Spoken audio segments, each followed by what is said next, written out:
Hello everyone, today we're talking about elevators, which is otherwise known as vertical transportation infrastructure. So we can just select our elevators here and isolate, because it's very busy, getting very busy. So here we have the basic elevators. They are rhombic elevators, and the frame has to be, fit inside of the truss system. So it has to be slightly smaller than the truss system. And then the elevator itself, the carriage, if you will, has to fit within the elevator frame. So there's kind of like a shell of 3 rhombi. You can probably see it better if we do it this way.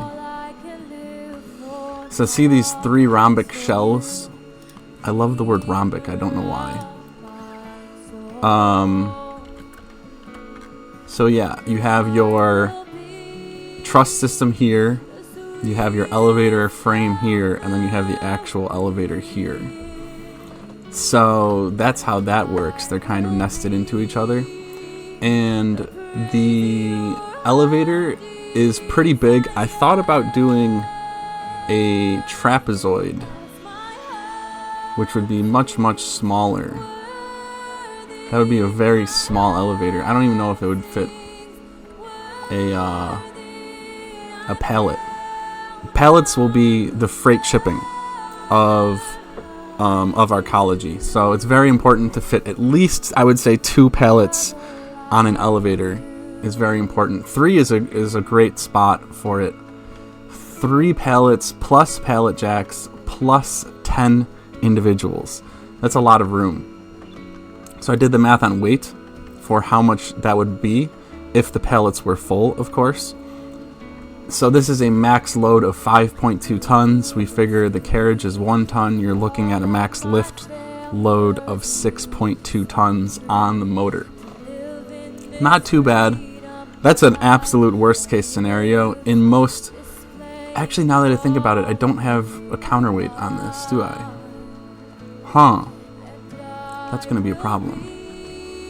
I remember thinking about that a couple days ago, and it just hit me as I was talking about this. I don't have a spot for a counterweight right now.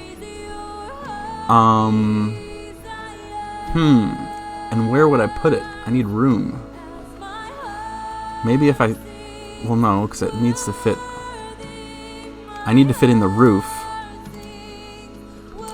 This is what I need to work around. So...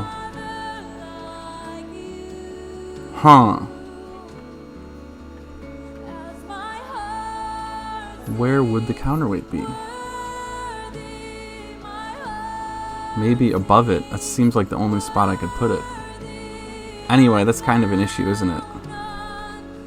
Kind of a big issue.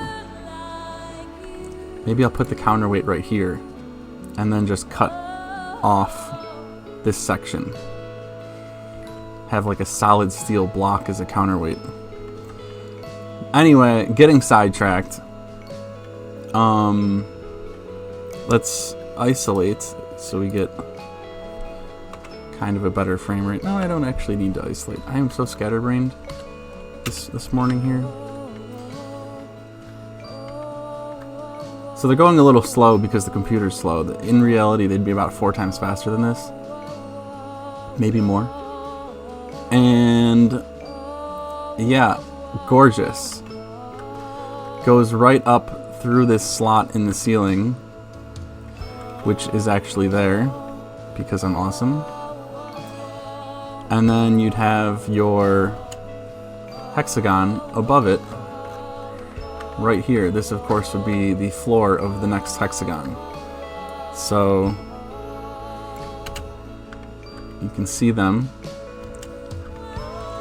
right there. Ta-da! Just went up 3 stories because each hexagon is, of course, 3 stories. And you're on the next level of the city. Beautiful. And of course, here's our elevator math. Now this math is not very good because elevators are a very chaotic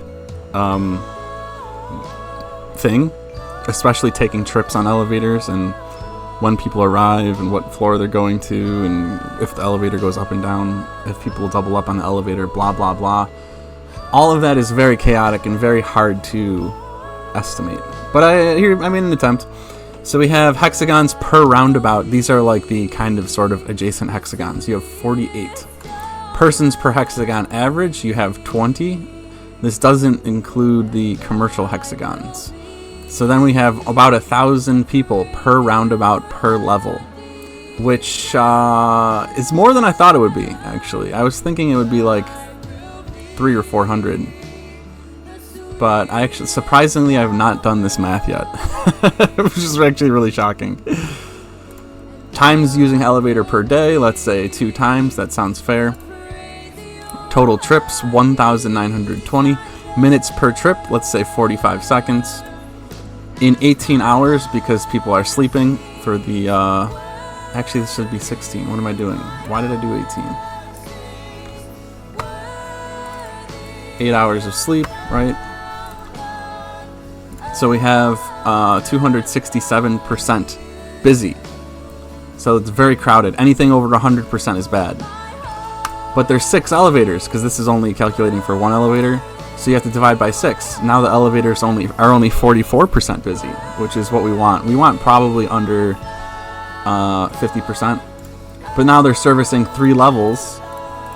So each level has all of that. Now you're at 133% busy. Now this assumes 1 person per trip, which is the downfall of this math. We're assuming that people can't like form a line and then have like 3 or 4 or 5 people on the elevator at the same time, which of course would reduce our total trips by 5, wouldn't it? So, and it would reduce our percent busy by 5. So if we assume there's like 3 people on the elevator at the same time, the elevator would be much less busy, and then we can reduce the number of elevators. So we're probably not going to, obviously we're not going to start with 6 elevators per transportation hexagon. We're just going to leave those areas blank, and then we'll have them empty. And then we can build out those elevator shafts. We can assemble the elevators inside of the city. Actually, I think we have to anyway. Or it would probably be the easiest anyway to assemble them inside the city. I'm actually thinking about all this in real time. So in reality, we might actually start with 2 elevators per transportation hexagon, something like that, and now we have 400% busy, but all this means is that a line will form. It's not the end of the world. So maybe this will be like anything under 1,000, I think, is acceptable. 1,000%, because that's only 10x, right? So if this is 4 people per trip. Is what this means. There's a line of 4 people at any given time, on average, which is not bad. So as long as this is under like 10, I'd say we're good. 1,000. Anyway, I keep saying the same thing over and over again. But yeah, if you really look at this construction, it's all off the shelf square beams. And these are like extremely cheap, extremely mass-produced, and very easy to weld, very easy to bolt. So this whole thing is just bolted and welded together. And then we can worry about making it look beautiful. The Artistic Council can worry about making it look beautiful in the next 1 to 2 to 5 to 10 years. And the ornamentation will just be, it'll add a little bit of extra weight, and it'll take away from like as long as we can still fit 3 pallets on here, I really don't care about the size of the ornamentation. You can put like some panels on here and some LEDs and kind of wall it in a little bit better. Obviously, the bottom, who cares? We don't. Well, I guess you could put some ornamentation on that too. It's not going to hurt anything. And then, yeah, pretty simple construction. honestly, it's not. Anyway, that's it for this video, and remember, a single dream is more powerful than 1,000 realities.